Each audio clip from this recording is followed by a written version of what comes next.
What's up, Hefes? What's up, guys? Sorry, I'm in there. Are you guys out there? Yeah, Latino guys, Mexican, whatever. Yeah. What's up? Making a new live stream today. And this is a fun time. This is a live stream where you guys can ask whatever you want, and I'll do it in this game. Whatever you guys want me to do in this game, I'll do it. Some of the things I might not do. If you act politely, that is, you know?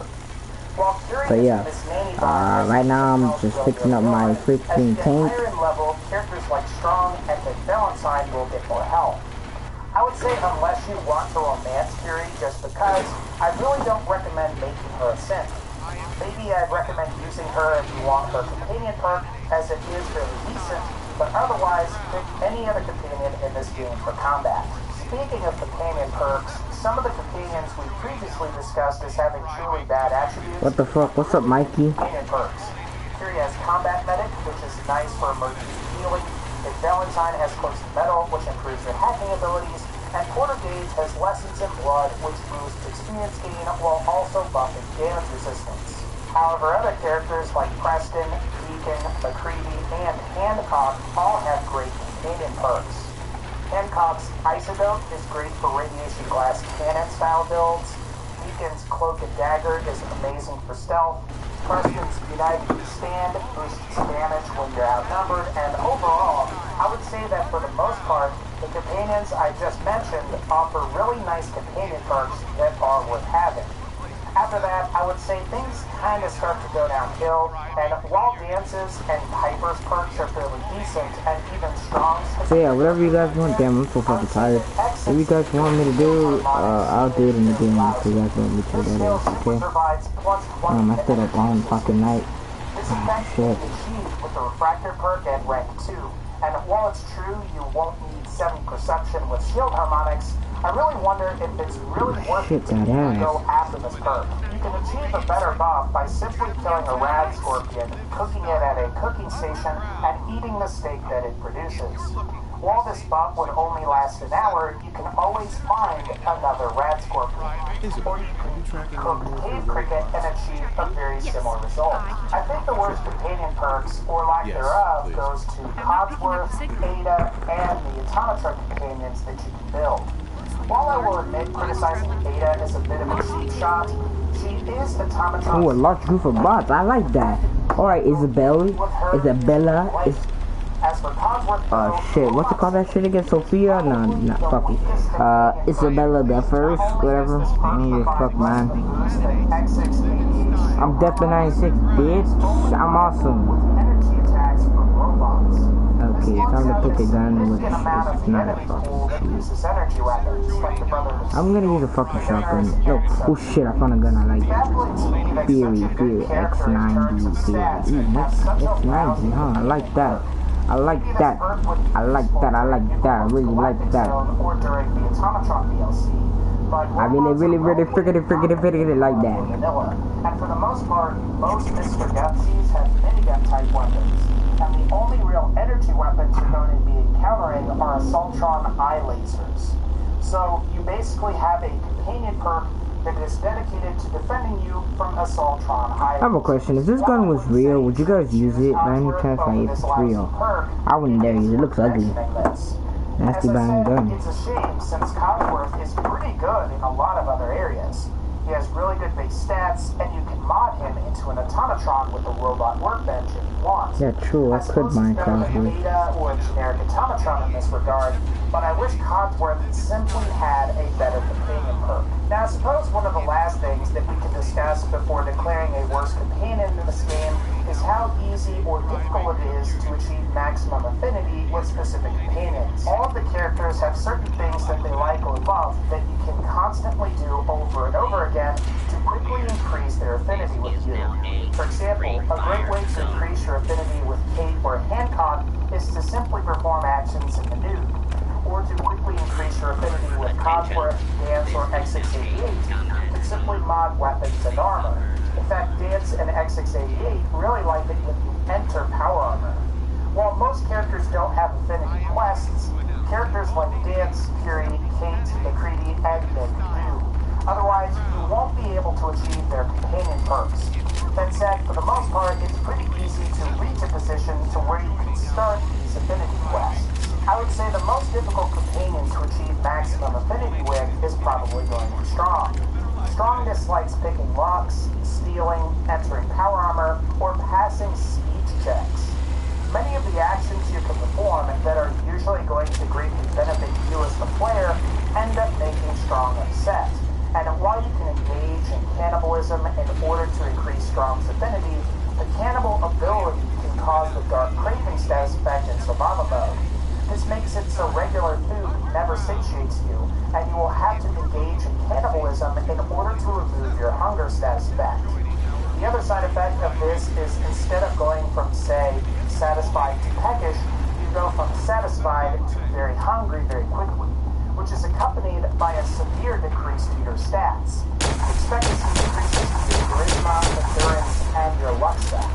And the effects to your maximum health alone. This nasty brown gun. Now, for this entire video, I haven't really come out and declared who the worst companion actually is. In my opinion, there isn't really a clear answer. In other words, no companion has a truly awful default weapon combined with bad stats and a bad companion perk for reaching maximum affinity. However, I think if I had to absolutely pick one, I would say that Curie is probably the worst companion in Fallout 4. Even then, the positive aspect of Nanny Curie is that she has the highest health of any of the companions really early on. However, she is eventually surpassed by Strong and Nick Valentine, and both of these characters have higher health than average. What I think is bizarre is that her special stats get worse once she becomes a simp. Fight, bitch, fight.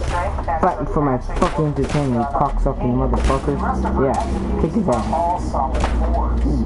So this basically bitch, where if you end up disappearing, you're probably going to want her bitch, and then you're just going to want to send her to a settlement where she will never be used again. While her companion perk isn't amazing, it is moderately good and may prove useful early on. Even still, it's pretty hard to pick this one truly oh shit, companion. headshot, bitch. Headshot, headshot, that have lousy stats as per NWC superior to the vanilla companions, since they tend to have better default weapons. Ultimately, I think Curie is probably the worst companion for combat purposes though. Her stats are too low and get worse once she becomes a simp. I'd recommend that you choose literally anyone else, and if you do, you're going to have a far better companion. Alright guys, that's going to wrap up this particular video. If you like this video, please be sure to leave a like, click the bell to join the notification squad, and as always, take care, and I'll see y'all next time.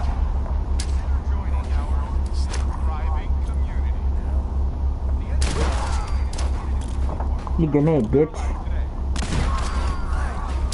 You're watching Finally Kuma Gaming. Hey guys, back with another Fallout 4 video, and a couple weeks back, I talked a lot about who I thought the worst companion in Fallout 4 was. Ultimately, I decided it was both the Manbot Curie as well as the Simp Curie, mostly because of their special stats. After all, Simp Curie somehow manages to have worse stats than his Manbot version does, even though the Simp version of Curie is technically supposed to be an upgrade. One of the abilities to provide the player with impact and with something inspired is playing in survival mode. So today, I think that we can discuss who the best companion or companions are. Now, like last time, I'm not judging the companions based on their personalities. Otherwise, Preston would probably be one of my least favorites, while Hyper and Dance might be my favorites. All judgments will be based on their combat abilities, what kinds of armor they can equip, what kinds of starting weapons they have, and what their max health is as well. So without further ado, let's go ahead and jump into it. Alright, so last time I mentioned that both of the human DLC companions have the best default or best starting weapons. After all, Porter Gage has access to a handmade rifle, and Old Longfellow has access to a lever action rifle. Both of these weapons tend to be superior to most of the vanilla game weapons in Fallout 4. However, it's also worth mentioning that Holly Dan has access to a laser rifle. So if you don't have Fallout 4's DLC, it seems like the Dance would be one of the best choices because his default weapon is a little bit better than what's on the other companions. the thing is, while Dance has pretty decent stats, both Porter Gage and Old Longfellow leave something to be desired, and almost any companion can equip any weapon. So you could still equip a handmade rifle to Piper or Hancock, and it may actually end up being better than what Gage or Old Longfellow. Eat this, bitch. The problem with Dance is that you risk losing him during the Brotherhood questline, and you can't reach maximum affinity with him until you complete Blind Betrayal. Even if you manage to keep him after Blind Betrayal, Brotherhood soldiers can end up shooting him on sight if you're not careful where you go in the Commonwealth. That said, Dance should be fine in areas like Bar Harbor or Nuka World. Ultimately, if you don't have DLC, go with Dance, and if you do have all of the DLC, it might be a good idea to pick either Porter Gage or Old Longfellow if default weapons are important to you. Another important attribute to consider is special. Of all companions, Strong, Hancock, and Nick Valentine have the highest average special stats. Of the three, Hancock and Nick Valentine are probably the most balanced compared to the rest of the companions, while Strong has exceptional strength, endurance, and agility at the expense of everything else. Bullshit. Hancock and Valentine are very close in terms of special stats on average, and I think you should choose one based on which one you enjoy more. When it comes to the distribution of their special stats, Hancock tends to be a little more well-rounded, while Valentine seems to be more focused around intelligence.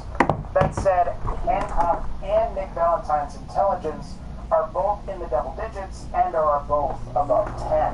You might be surprised by this, but Cogsworth has fairly high stats among all companions, and he is usually the first potential companion that you can acquire. While he can't equip armor or equip weapons, he can be modified with a robot workbench. Oh yeah, I'm gonna turn fucking Cogsworth into a fucking savage. Modify him beyond his original body into either something like a sentry bot or some Assaultron hybrid type robot with either melee weapons or energy weapons. So if you find that you're not too crazy about Nick, Hancock, or Strong, Cogsworth may be worth checking out. Plus, he's also one of the easier companions to reach maximum affinity with. So if special stats are important to you, I would say that Strong, Hancock, Nick Valentine, and Cogsworth are among the best in this area. At the same time, Cogsworth isn't that far ahead of characters like X688, Piper, Deacon, Preston, and Dance when you average out everyone's special stats. One thing I will say about both Nick Valentine and Strong is that both of these characters are capable of higher maximum health than most of the other companions in Fallout 4. Of course, this comes with the downside Son of a bitch! Armor to equip for Strong. But they're coming after me. Nick Valentine is really only limited to his coat as well as his protective pack. That said, Nick Valentine can use power armor where Strong can. Something else that I think is important to consider is companion perks. Even if you decide that you do find that one superior companion, you may want to travel with a few other companions to pick up their corresponding perks and then take them to the curve afterwards. I'd say that some of the best are probably going to be McCree's Killshot, Preston's United We Stand, Deacon's Cloaking Dagger, Porter Gage's Lesson Bitch, ooh. Dance's Rhino Dash, nigga. Fury's Combat Meta. Otherwise, I think you may find that the rest of the companion perks are alright. Nick Valentine's Close to Metal is nice for hacking computers, Hancock's Isodope is good for more radiation-based builds, and you may like Piper's Gift of Gas perk if you manage to reach maximum affinity with her early on. I would say that the only truly awful companion perk is going to be Cogsworth's Robot Sympathy, which improves energy resistance against only robots. In terms of actually reaching each character's maximum Only it should be what easier the fuck? for characters that don't have a specific Seriously, I'm turning Cogsworth into a fucking sentry bot. Fuck you guys, I'm gonna do it. Characters like Dance, Curie, Kate, Nick Valentine, and McCready because these characters do have a specific companion quest. Otherwise, the rest of the characters can reach maximum affinity pretty easily by performing specific tasks. And from my experience, I've found that it's really easy to raise affinity with Dance or Cogsworth if you simply modify weapons and armor. And when it comes to maximizing affinity, Codsworth is probably the easiest, but he also has one of the weakest perks available, as we just discussed. The hardest companion to reach affinity with is Strong, which is a shame since he does have really good stats overall. And of the 5 characters that have a specific quest tied to them, I would say that completing Mix, Creedies, and Dances is probably going to be the most worthwhile. Apparently, Kate's companion perk is bugged, and Curie's stats actually become worse upon reaching maximum affinity with her. And while Combat Medic is a pretty good perk, you're going to want to avoid Simple Curie. Now, while we're on the subject of companion perks and affinity, Dogmeat doesn't really require you to attain an affinity with him since his companion perk is integrated into your skill tree. Attack Dog requires 4 Charisma, and the final rank in the perk can be obtained at level 25 with proper perk investment. Basically, what the skill does is allows Dogmeat Hit, please! so you can more easily hit them in that. Additionally, higher ranks in Alright, Attack good girl. Dog I'm out. offer things like a chance to cripple a limb or add bleed damage as well. So that's something that's pretty cool. And what's also worth mentioning is that Dogmeat doesn't break the bonus that you would get from the Lone Wanderer perk, which can reduce the damage you take and improve your carry weight. And at higher ranks in Lone Wanderer, you get further reduced damage, further improved carry weight, and the ability to deal 25% more damage than you otherwise would. So while Dogmeat has less health than all of the other companions, you can actually increase your lethality, improve your carry weight, and reduce the damage you take by simply having the Lone Wanderer perk and having Dogmeat around. Oh shit, okay. Talk about is who has the best secondary ability. Who's gonna win? Who's gonna win, Tank or Sentry Bot? I think Tank, my dog Tank is gonna win. Tank is a fucking savage. Still call him the savage king. The player with resources like purified water, and other items once in a while. Since we were just talking about Dogmeat, it's worth mentioning that Dogmeat has his Spec ability, which helps the player find various items or detect enemies. And if you're going with the Lone Wanderer perk, I'd say that this may prove to be useful. You may also find that having Kate around for picking up to expert lots will be quite useful if you certify your hacking, or it might be useful to have Nick Valentine around to do all of your expert level hacking if you intend on not taking those perks. Otherwise, Codsworth can give you purified water, McCready will give you ammo, X688 will specifically give you fusion cells, Fury will give you stimulants, Hancock will give you chems, while Strong will provide you with different types of animals. The only companion that gives you relatively lame items is Piper, who will provide you with random things like sweet rolls, bubblegum, and other irradiated pre-war food. I suppose you could sell this stuff if you want, but most of it has little value anyway, which kind of sucks. Now that we've pretty much gone over all of the companions' various abilities, I think I can pick a best companion as well as several other companions too. If I did just have to pick one companion though, I think I would ultimately have to take Nick Valentine. This is because he can be given weapons like any of the other companions, he can enter and use power armor, he has higher stats than most of the other companions, and he has the second highest health out of all the companions in Fallout 4. The downside is that he can't equip any other clothes other than his detective clothes, so your chances of outfitting Nick with synth armor and going into battle are limited. Plus, one of the advantages of equipping regular armor pieces is that they don't break, and you can craft customizations which further improve the companion's carry weight.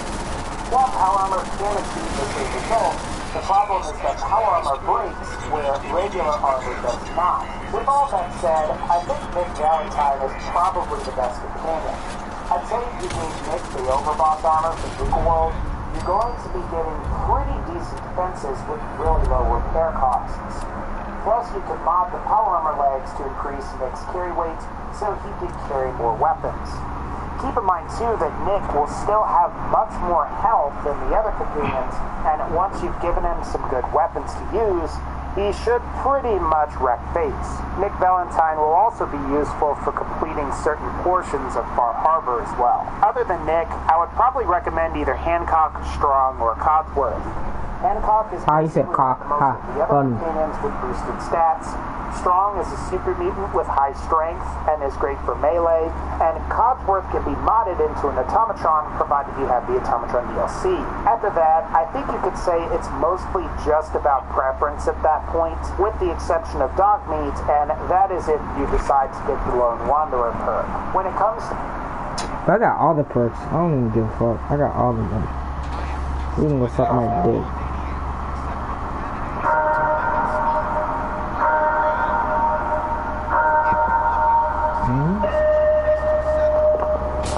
We first met along the stretch of Grand Valley. We've been racing ever since. We are the sons and daughters of Chicane and Chassis, card-carrying members of the 200-mile-per-hour club. The haters dismissed us as armchair racers. Fuck that You're shit. watching Finally Puma Gaming. There are a lot of mercenaries in the Commonwealth.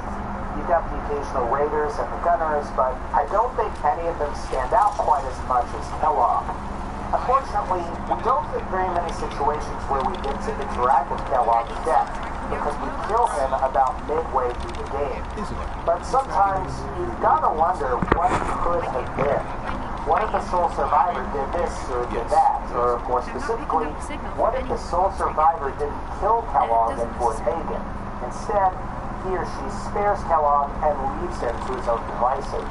Today, I want to discuss Kellogg. While I think we can all agree that Kellogg is a bad guy, he's also a broken man, and he's done a lot of terrible things, but could he possibly redeem himself? Man, don't tell me to be careful, bitch. You be careful. With that ass. What? Let's answer the question. What would happen if you could spare Kellogg in Fallout 4? So here's some backstory on Kellogg to bring everybody up to speed. Kellogg was born in 2179 in the New California Republic on the West Coast. Growing up, Kellogg had a poor relationship with his father, but had a much better relationship with his mother. Kellogg's mom did seem to genuinely care for Kellogg and ultimately instilled in him the idea that he could only rely on himself. It seems Kellogg took this advice to heart because despite having a caring mother, Kellogg would eventually run away from home, leaving his mother at the mercy of his father. Over time, Kellogg would become known as a hired gun on the West Coast, where he eventually landed a production job with Machine, and he met and married a woman named Sarah, and the two of them had a daughter named Mary.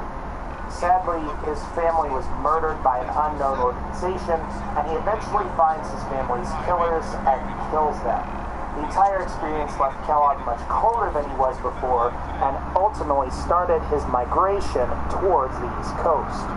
He didn't really care about where he wanted to go so much, as long as he could get away from San Francisco and a lot of bad memories. During this migration, Kellogg developed into a very effective and brutal mercenary. He would do almost anything as long as he could get paid. He'd kill anyone you wanted him to, whether it be raiders, other mercenaries, and even the innocent. Again, it didn't matter to him as long as he got paid.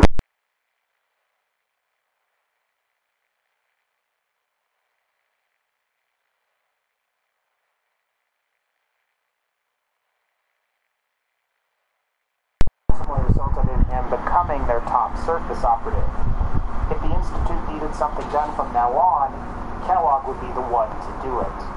As we all know, Kellogg opened Vault 111 with the help of the Institute and found that most of the cryogenically frozen residents were still intact. He took Sean from the Soul Survivor's spouse and murdered his Soul Survivor's spouse. Kellogg, along with the other scientists, left the rest of the Vault's inhabitants to die, leaving the sole survivor in the cryopod only to emerge 60 years later. Of course, as you play through Fallout 4's story, we're still intact. He took Sean from the sole survivor's spouse and murdered the sole survivor's spouse.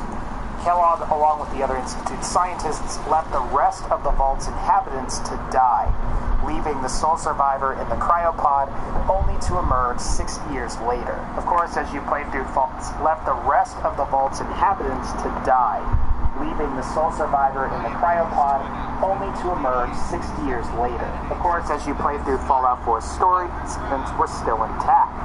Left the rest of the Vault's inhabitants to die, leaving the sole survivor in the cryopod, only to emerge 60 years later. Of course, as you play through Fallout 4's story, 60 years later? What the survivor fuck? in the cryopod, only to emerge 60 years later. Of course, as you play through Fallout 4, left the rest of the vault's inhabitants to die, leaving the sole survivor in the cryopod, only to emerge 60 years later. Of course, as you play through Fallout 4's story, left the rest of the vault's inhabitants to die, leaving the sole survivor in the cryopod, only to emerge 60 years later. Hold on, what? Did he say 6 or 60? Hold up.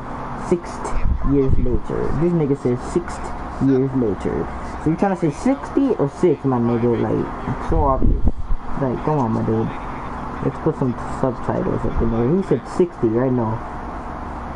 Fuck it. It's 6 years. I take it. Inhabitants to die, leaving the sole survivor in the cryopod, only to emerge 60 years later. Of course, as you play through Fallout 4's story, you eventually encounter Kellogg once again at Fort Hagen, where you kill him. Even though Kellogg worked for the Institute, it appears that many Institute scientists have never particularly liked him. Because of that, Kellogg's relationship with the Institute wasn't particularly positive. I would imagine that father must be at least somewhat upset with Kellogg for killing one of his biological parents. Otherwise, why would father release his other biological parent from the vault in an attempt to try and kill Kellogg? Institute scientists are also jealous of Kellogg as well. According to one of father's terminal entries, father pinpoints that the Institute scientists envy Kellogg's life expectancy. This entry goes on to say, quote, Kellogg is a living member to a forgotten program. He is an augmented being, a cyborg really, and the benefits he has received are not even known. But really, the scientists here are not real yet. Consider joining our thriving community.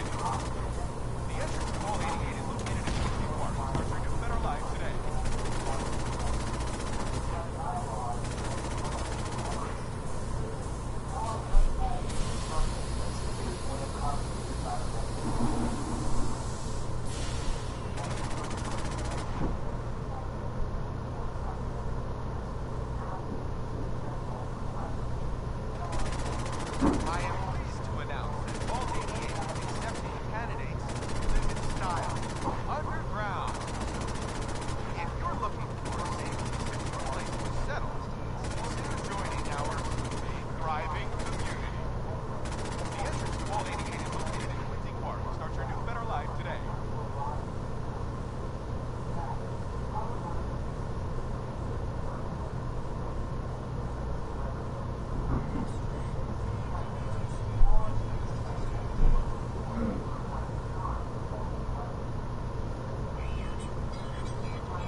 Sole survivor at Fort Hagen, if you choose such dialogue options, Kellogg will even express some remorse for killing your spouse and taking your son.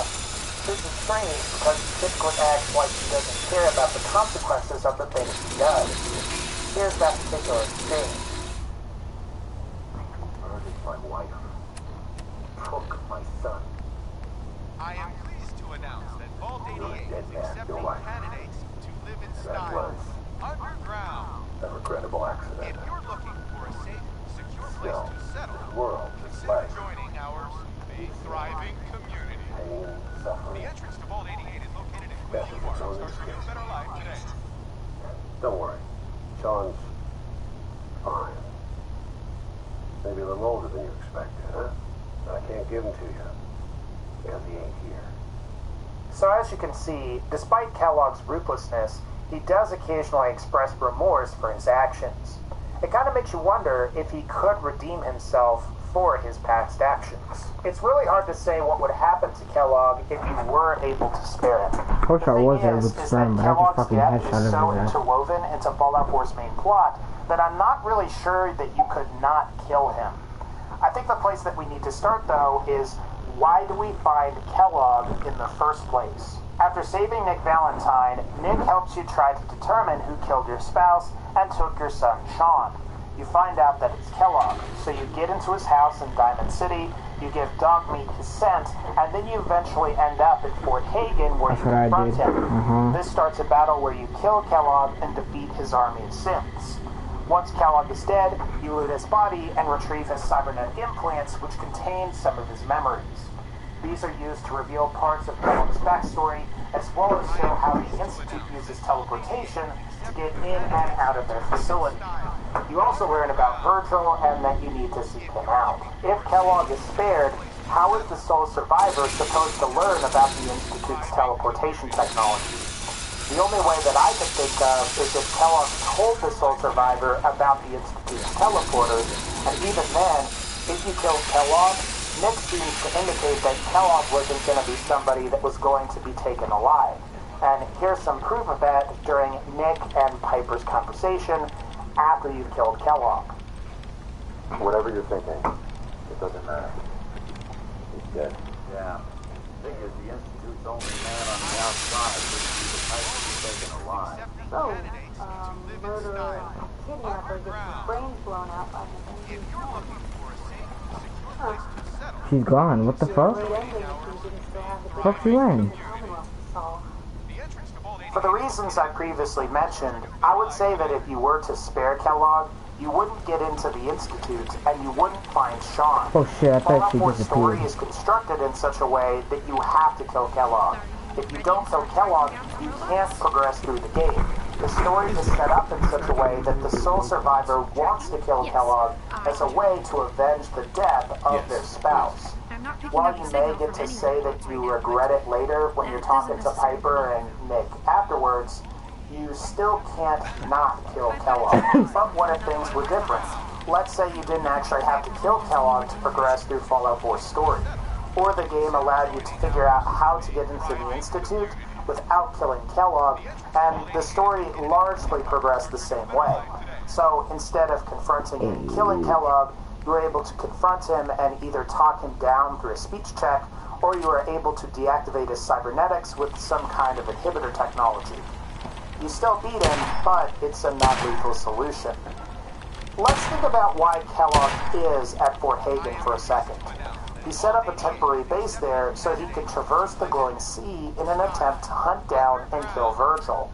Virgil is a loose end for the Institute, and as one of their lackeys, Kellogg is doing their bidding. If Kellogg lives, he is going to kill Virgil, who, as we know, is the sole survivor's best chance of actually getting into the Institute. Yeah, I went to At the Virgil. same time, Yeah, depending on I how should the kill speech check Virgil. or inhibitor technology would Yeah, I'm gonna work, kill Virgil. perhaps you Fuck could that shit. convince I'm gonna kill Kellogg to Virgil. help you get into the Institute. I would say there is actually a remote possibility that Kellogg might help get the player in.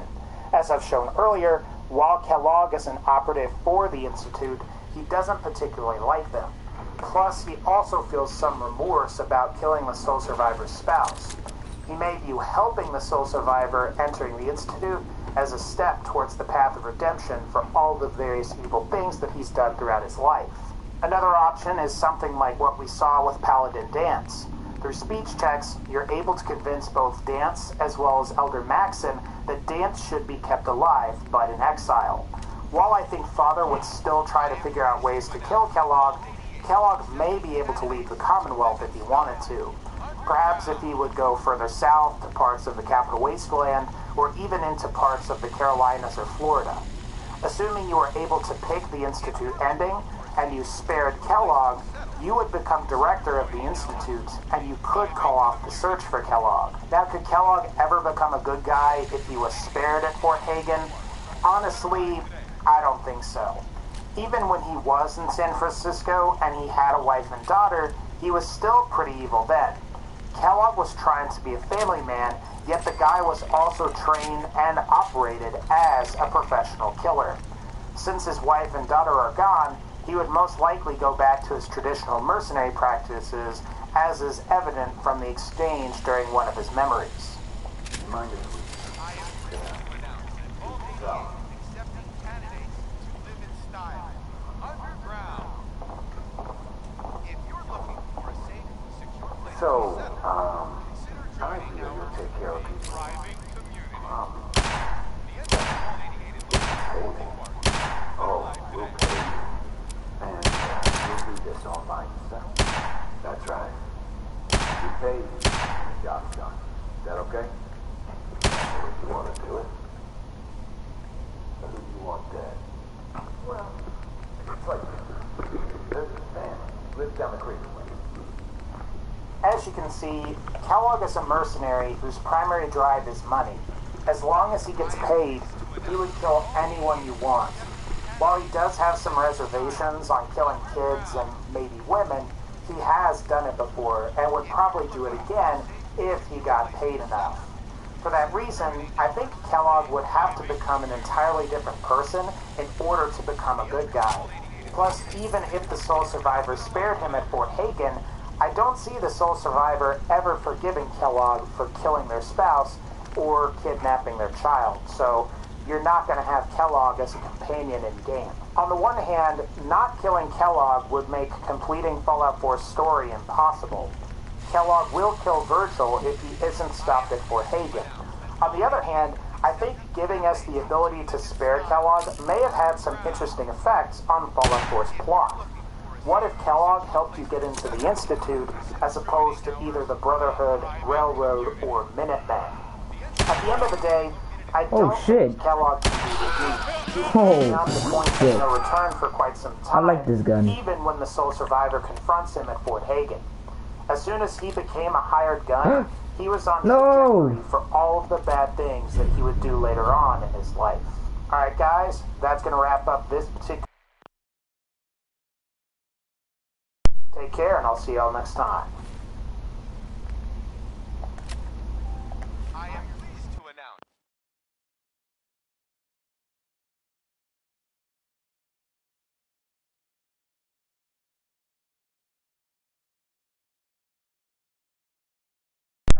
Sorry, my controller died. I'm back. I like this gun. Yeah.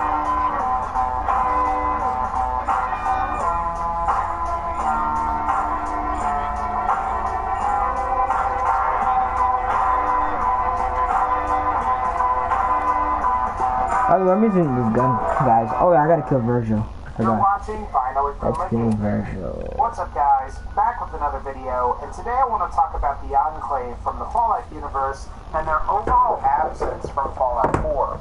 Now, I know that hate is a pretty strong word, and perhaps Bethesda doesn't really hate the Enclave, but I did want to talk about several different things that have me worried about the Enclave's presence in future Fallout titles. The Enclave is one of the more interesting factions that first appeared in Fallout 2. They reappeared in Fallout 3, and even New Vegas featured some old members of the Enclave that managed to integrate with the local population. By the way, guys, spoiler alert, you know, the Enclave, if you guys play Fallout, the old Fallouts, right, spoiler alert, on one of the DLCs, Fall Harbor, they have one of the Enclaves there, one of the members of the Enclave in Fall Harbor. Oh, Virgil. Hey, Virgil, what's up, buddy? And he served as a former lieutenant in the Enclave. He doesn't really say much else about the Enclave itself, but he talks about how his recon team got locked in the containment cellar, and of course he was able to survive, and is now a member of the Children of Adam. The only other thing I can think of are the Enclave iBots that patrol the Commonwealth. Presumably, these iBots were used by the Enclave to spread their propaganda, and are now silenced given the fact that the Enclave in the capital Capital Wasteland was defeated. Otherwise, there's not really a whole lot of mention about the Enclave in Fallout 4. And today, I want to discuss some notable circumstances where it seems like Bethesda is actively retconning the Enclave out of existence, and also how I feel like not including the Enclave in Fallout 4 or any of the DLC was a missed opportunity. So, I guess we'll just discuss. As you may know, the Enclave is generally credited with several different technologies. Sorry guys, I can't kill him. Most notably, the Enclave I need him for some reason, I don't know. I might need him for something. Power armor, which include the Mark 1, or aka the Excellent Power Armor in Fallout 4, and they also made the Advanced Power Armor Mark 2, aka the Enclave Power Armor from Fallout 3, and the Hellfire Power Armor, which was also from Fallout 3. The Enclave traditionally is also credited with finishing vertebrate technology, which began development before the war, but seems to have been completed by the Enclave according to Fallout 3. Vertebrates gave the Enclave an edge over the Wasteland factions, including the Brotherhood of Steel.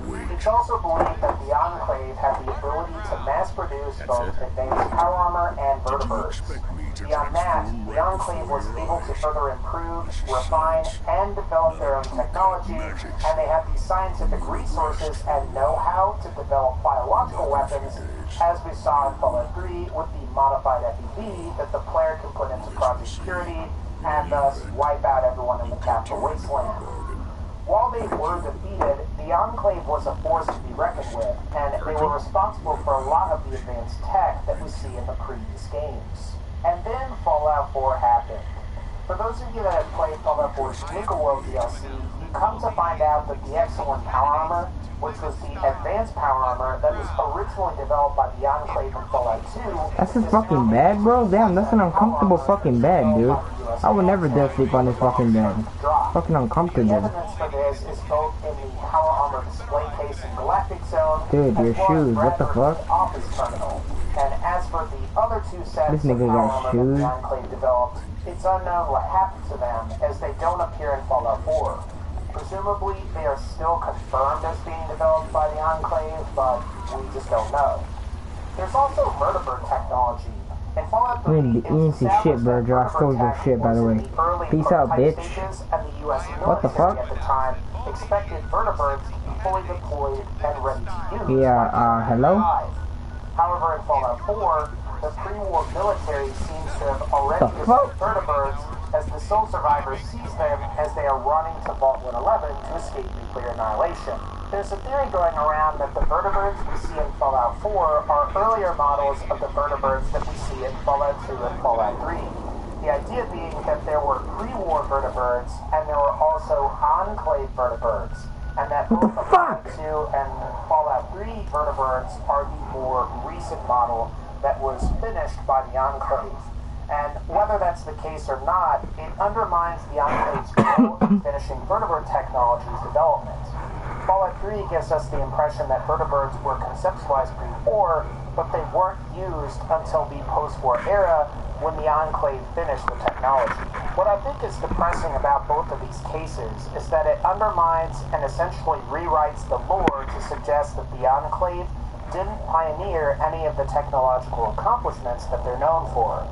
The Enclave didn't develop Exo-1 power armor, they just borrowed it from the former US military.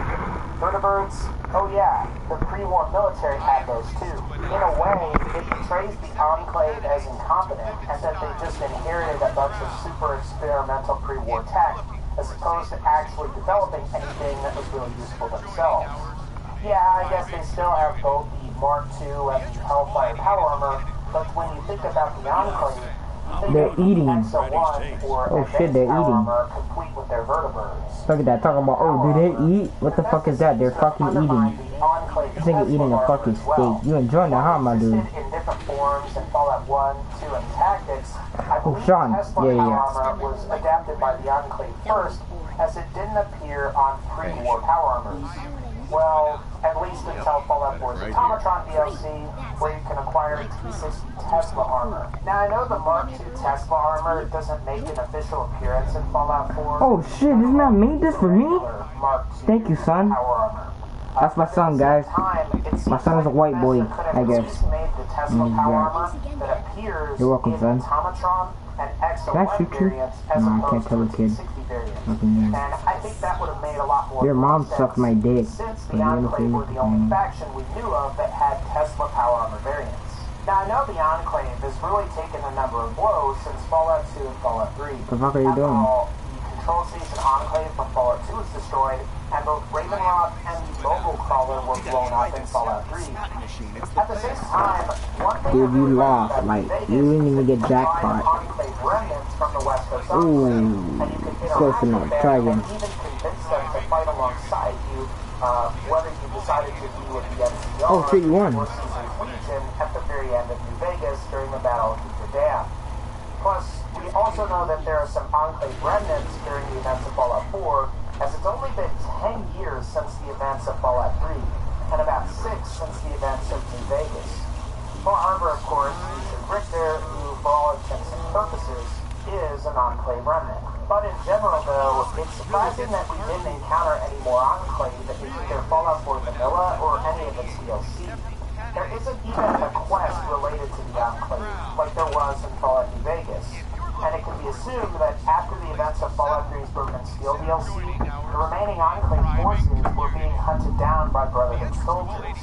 Perhaps there are some hiding out in the Commonwealth or in other parts of post-war America. What would have been really interesting or really cool is if there was an NPC you can encounter after the Brotherhood came to the Commonwealth that's freaking out about the Brotherhood's arrival.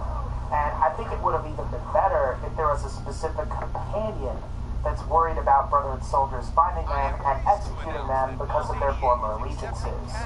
And as the player, you could choose to turn this companion over to the Brotherhood, hide him or her, or if you've allied with either the Railroad or the Institute, you can bring this companion along while completing Rocket's Red Glare or Airship Down respectively. And really, to a certain extent, I'm Let's fuck up surprised some that robots, Harbor guys. didn't include 2 companions, as Richter could have served as an opposite to Old Longfellow from the DLC.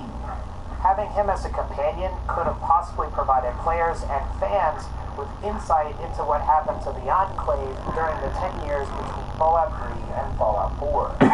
Playing Far Harbor, I was thinking that we might see the Enclave to some capacity in Nuka World. Even looking back on the DLC, they did make some references to Fallout 2's ghosts in the form of Lucy Grantchester, and they also made a reference to the Homologists, who were first introduced in Fallout 2.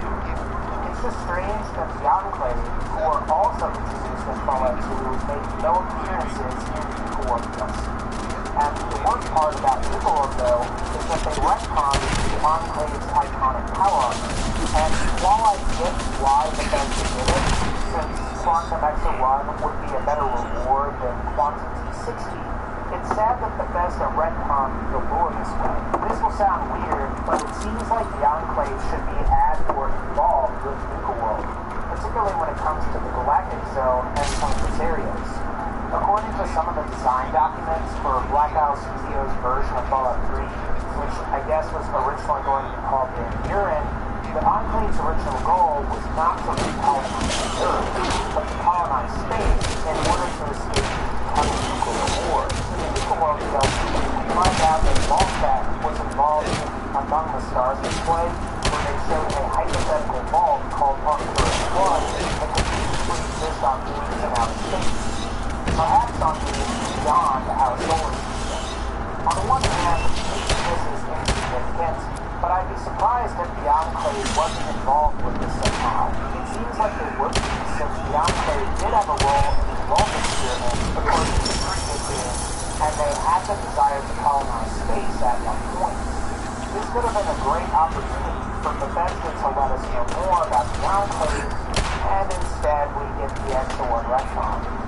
Now, I've been pretty critical of Bethesda in this particular video for not including the Enclave very much in Fallout 4. On the one hand, I think it's somewhat fair to be critical of Bethesda's retcons to both Vertiverse and Advanced Power Armor. On the other hand, you also need to consider the Enclave's current status in the Wasteland and how they've been suffering a lot of losses. In Fallout 2, the Enclave lose Control Station Enclave, and in Vegas, it's confirmed that they eventually lose Mara. In the case of the Western So fuck this gun. Many of the former soldiers consist of both men and women, and children that were in the Enclave, like Archie Cannon, are now fully fledged adults. While we don't know the exact ages of some of these specific NPCs, Fallout 2 occurs in 2241, and since Fallout New Vegas is roughly 40 years after the events of Fallout 2, and including characters like Lucy Whitman, Orion Moreno, Hannibal Johnson, and Tina Krieger were in their 20s or 30s at the time of Fallout 2, most of them would be in their 60s or 70s by now. At Fallout 4, some of these characters were only supposed to be, provided that they weren't killed during the battle with the Dam or didn't die of natural causes. So as far as the West Coast Enclave remnants are concerned, many of the Enclave personnel from Fallout 2 will be pushing their ages, and they're either dead or they lack the motivation and resources to resurrect the Enclave for what it was. In general, old NPCs with white hair are fairly uncommon throughout the Fallout games. Sure, there are a few here and there, but for the most part, you don't really see that many. In Fallout 3, the Enclave was defeated twice. First, Raven Rock was destroyed, which served as their primary headquarters after the destruction of the oil rig about 35 years prior. Then after that, the Brotherhood of Steel attacked the Enclave at Adams Air Force Base, where their mobile crawler is located. And based on some of what we know in Fallout 4, the mobile crawler was presumably destroyed. On one hand, while the former East Coast Enclave personnel like Brian Richter aren't that old, and would certainly still be around by the end of Fallout 4, key leaders like Augustus Autumn would be in his mid-60s, and that's assuming he survived his confrontation with the Lone Wanderer in Fallout 3. Depending on when the next Fallout takes place, Colonel Autumn will be about as old as many of the West Coast Enclave remnants are. We also know that the Enclave was very isolationist and didn't take any new recruits. Let's say the Enclave at most consisted of about 1,000 to 2,000 individuals in Fallout 3.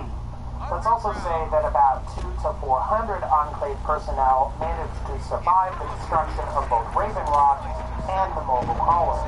If the New Vegas remnants are an indication, most of the survivors would have split up and tried to integrate with the local population. Even in the best-case scenario, where Colonel Autumn manages to survive Project Purity and relocate somewhere, it might be a long time before the Enclave is back up to full strength. They may even face problems that the West Coast Brotherhood has, since neither faction seems to be willing to recruit Wastelanders to their cause.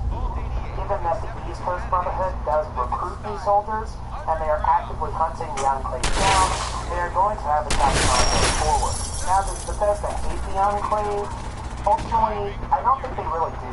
Otherwise, I don't think the Enclave would have made it into Fallout 3, and even so, the DLC. Depending on how you look at it, Fallout 2's West Coast Enclave remnants were in a really bad place, and it didn't seem like they would be able to recover from the loss of Control Station Enclave. Bethesda ultimately brought them back from the dead and made them into Fallout 3's primary antagonists. At the same time, you've got to wonder about some of those Fallout 4 retcons though. While you could argue the changing of some of the lore behind vertibirds isn't really that big of a deal, I think retconning the Enclave's iconic power armor is definitely a cause of concern. Plus, when you consider how the Enclave are barely mentioned in Fallout 4 and its DLC, it can make you think that Bethesda is seemingly avoiding the Enclave for some reason. Who knows? Maybe future Fallout games will feature the Enclave a lot more. If you think about it, Fallout 2 and Fallout 3 take place about 30 to 40 years apart, which would be enough time for a new generation Enclave to be born and trained. I just hope we get to see the Enclave again, even if it's just a group of remnants that managed to survive the destruction of Raven Rock and the mobile crawler in Fallout 3. I guess we'll just have to wait and see what they do cool. Alright guys, that's going to wrap up this particular video. If you like this video, please be sure to leave a like. And as always, take care, and I'll see y'all next time. Joining ours, a thriving community. The entrance to Vault 88.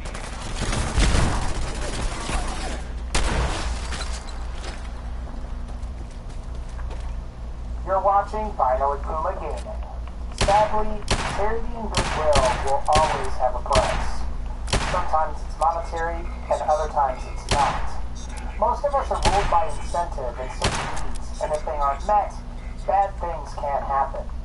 Today, I'm going to be talking about the Minutemen and why they might just be one of the most despicable factions in Fallout 4. Throughout the game, the Minutemen are presented to the player as a force for good. They protect the people from the Commonwealth's various threats and will be responsible for rebuilding the Commonwealth provided the player puts in enough time and energy to acquire every settlement. In a certain sense, the Minutemen are restoring civilization to the Commonwealth.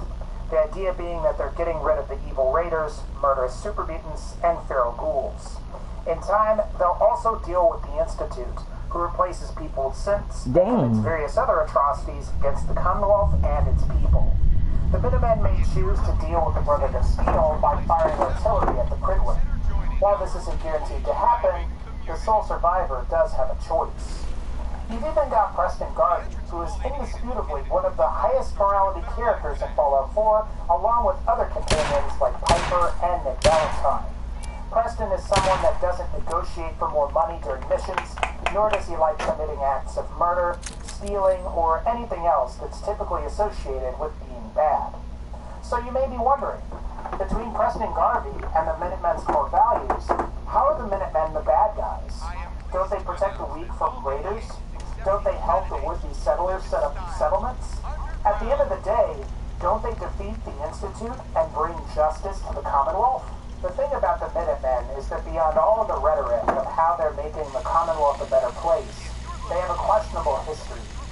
I also think it's fair to suggest that not everyone in the Commonwealth Minutemen was a good and just person like Preston Garvey is. Ultimately, the Minutemen are soldiers and are men and women who, just like the rest of us, are ruled by certain incentives. The fact is that people can do terrible things when they are afraid, desperate, or if their needs are simply not being met. No one likes the uncertainty of where that next meal is going to come from.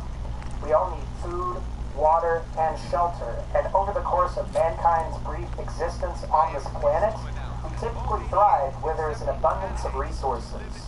Generally speaking, it's always better to have more than you will ever need than to have just enough or not enough. Wars have been started because people simply want more abundance. This all starts to become more evident when you observe Fallout 4's former Minutemen personnel. When their needs aren't being met, they will betray their fellow Minutemen, and they will betray the Minutemen's belief system. In particular, we have two former Minutemen to discuss. We have Clint from Quincy Ruins, and we have James Wire from Libertalia. According to Colonel Hollis's terminal in Quincy Ruins, Clint betrayed the Minutemen as he was the one leading the attack on Quincy. The terminal reads, and I quote, "Today has been a terrible turn of events. One of our own, a 10-year veteran named Clint, showed up at the gate. I thought at first that he had come to tell us our reinforcements were on the way, but it turns out the bastard has changed sides. He's apparently leading this group of gunners who've been laying siege. Clint explains why he betrayed Hollis with the passage on his own terminal in Quincy Ruins, which reads, and I quote, I had them capture Colonel Hollis alive so I could prove to my new troops that I'm done with the Minutemen.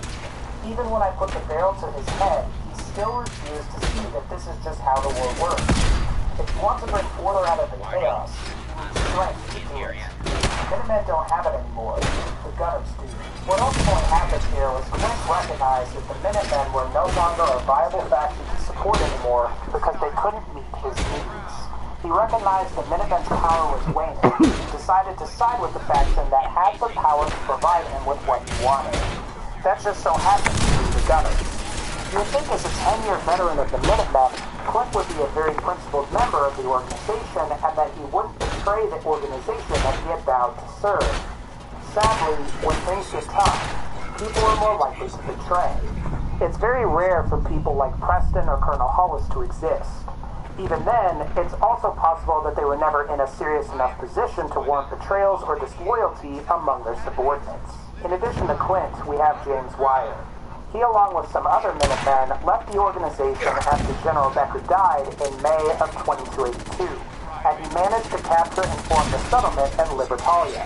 Upon reading his terminal, you'll find that over time, the Minutemen at Libertalia had trouble finding food. Two of James Wire's best men, Anderson and Williams, started to attack merchant caravans and would feed the settlers at Libertalia.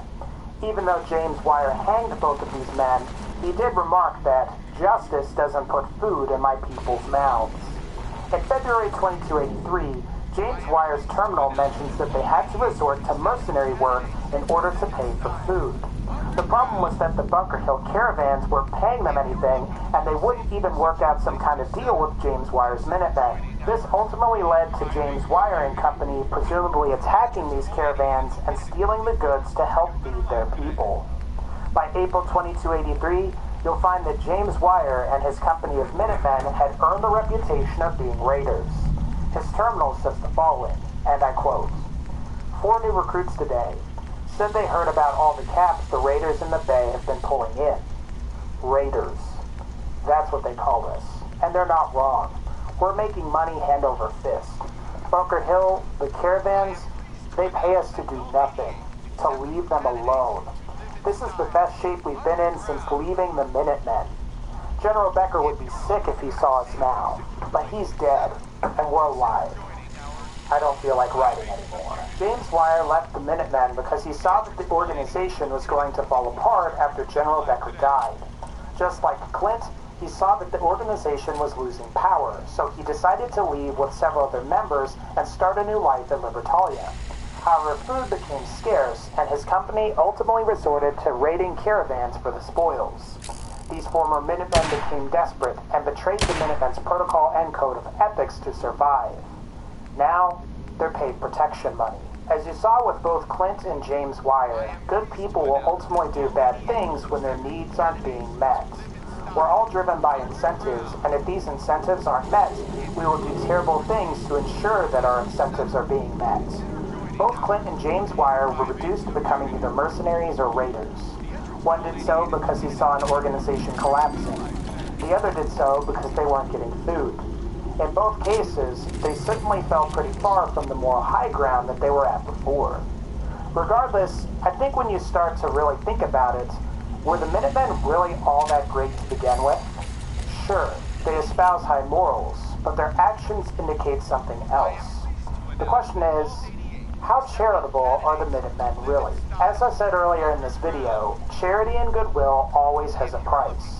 While Preston Garvey is one of the more upstanding individuals in the Commonwealth Minutemen, the fact is that the Commonwealth Minutemen are a military organization and they can simply not work for free. As we saw with James Wire before he and his company became a fully fledged raider gang, Minutemen need to work in order to make money to feed, clothe, and hydrate themselves. The service that the Minutemen provide is primarily defense work. As trained soldiers, they kill people and creatures at the whim of their employers. In a certain sense, you could say that the Minutemen are mercenaries in this respect. Now, I know the internet has spawned countless Preston Garvey memes that involve settlements needing our help. But when you really start to look at the rewards you receive for helping these settlements, you get both experience points for leveling up, which is normal for an RPG, but you also get money. So while the Minutemen are charitable and will provide military services for Commonwealth citizens, they don't do this for free. Even if you take the quests from Preston Garvey himself, you will still receive compensation for your work. The only Radiant Minutemen quests that don't provide any monetary compensation involve defending settlements and resettling refugees. But think about it this way. The Minutemen are doing it for free at the time, but they also know that these settlements will have problems with super mutants, ghouls, kidnappings, raider attacks, and various other issues later on. By helping them for free at first, they ensure themselves some monetary compensation in the future. They also boost their reputation with other settlements that might need their help. Think about the Minutemen's defense of settlements as a sort of a promotional tool for their services. The Minutemen help your settlement. Other settlements hear that the Minutemen helped your settlement. They contact the Minutemen for help. Then the Minutemen provide services that aren't free of charge, and in the process, the Minutemen make money. The Minutemen are in the business of killing people and things for money. If there's nothing to kill, you don't need the Minutemen. And since the Minutemen are involved in providing settlements with defense turrets, it might even be in the Minutemen's best interest to provide settlements with less turrets, so they are contacted more for their services. After all, you can't make money from settlements that don't need your help. And in this sense, war indeed becomes a racket.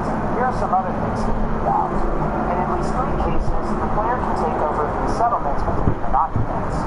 settlements are Hangman's Alley near Diamond City, Kingsport Lighthouse in the northeastern part of the map, and Outpost Gemonja in the northern part of the map.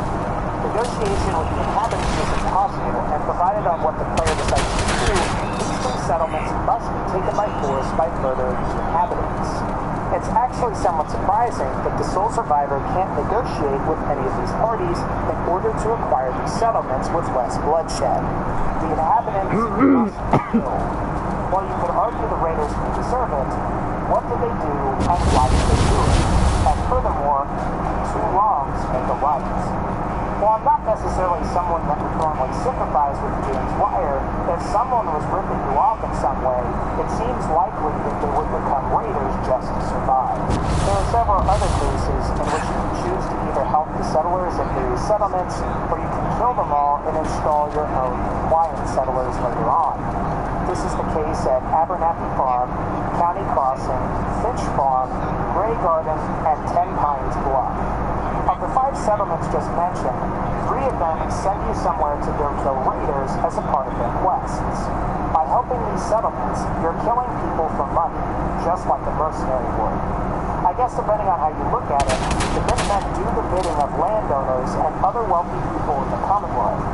If the raiders or some other entity is messing with your profits, you can count on the Minutemen to go kill them for you. Another thing to think about is what sort of law do the Minutemen bring to the Commonwealth? The Minutemen aren't the government, and while they may have a code of ethics that they abide by, I doubt they have the ability or the capacity to enforce laws and regulations. If the Minutemen really believe murder and stealing is wrong, and that people should be punished for these crimes, why aren't the Minutemen making efforts to set up some kind of court system? What happened to the idea of fair trials and proper investigation of the crimes that these raiders committed? Is it possible that in certain cases, the raiders might actually be innocent, and the landowners are requesting that the Minutemen kill them preemptively? With the way the Minutemen are currently set up, this doesn't matter. They're a private military organization that recruits civilians to go fight people that these wealthy landowners feel threatened by. All of the rhetoric is just to give the Minutemen a sense of legitimacy. So thus far, we've established that the Minutemen is basically a group of mercenaries with populist-fueled rhetoric. They protect the businesses of settlers and other wealthy landowners in the Commonwealth. They don't seem like they're on track in establishing any form of government in the Commonwealth either. Remember, the Minutemen make money by protecting settlers. Protecting settlers involves killing people the settlers don't like. However, there are some other reasons the Minutemen are bad. During the quest Taking Independence, you subsequently recapture the Minutemen's former base of operations, the castle. A little while after that, you can start a quest called Old Guns. During this quest, Ronnie Shaw appears and tells you about the Minutemen's artillery technology. The way this artillery system works is that the Minutemen tune into Radio Freedom, they throw an artillery smoke grenade at a target, and if there are artillery cannons that are within range, they will unleash a bombardment on the marked targets. It's somewhat understandable why a few characters dislike giving the Minutemen artillery. Before, they were just a private militia with laser muskets and pipe rifles. Now, they are a private militia with the ability to fire artillery on almost any target in the Commonwealth. Both Deacon and Paladin Dance are great examples of companions that dislike the construction of Minutemen artillery, presumably because they feel it will be misused.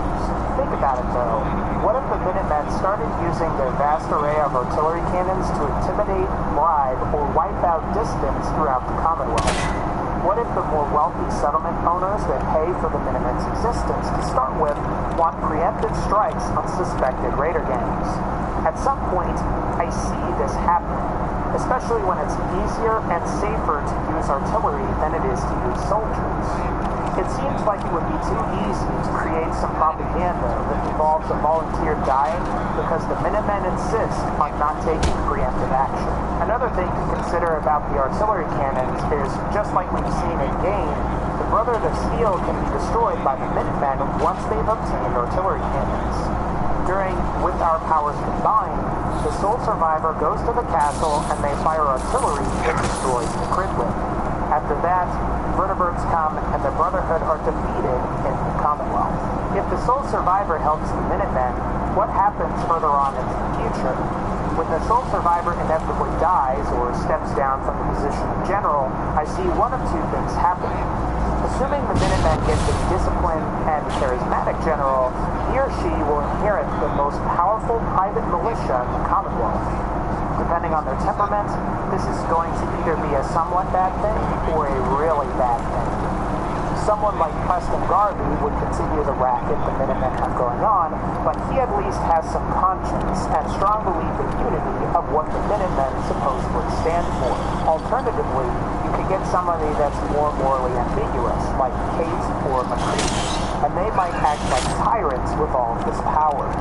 There's also the saying that power corrupts and absolute power corrupts absolute. So what could also happen is that regardless of whoever the new general is and what their background is, they end up being a tyrant. There's also the possibility that the Minutemen get a weak general like they did with General McGann or General Becker. The various company leaders find that they don't like this general, and maybe they opt to leave the Minutemen. Assuming all of the settlements were equipped with artillery guns when the sole survivor was general, this could start a civil war. Given the Minutemen's history of betrayals, like what we saw with Quint, or the straight desertion, like what we saw with James Wire, this could be another very likely outcome that leads to disaster. Either way you slice it, bad things can happen, and if the Minutemen remain beholden to wealthy land or settlement owners, that's going to hasten their demise. Given that the Minutemen ending is generally considered as Fallout 4's canonical ending, the Commonwealth's fate doesn't look particularly good.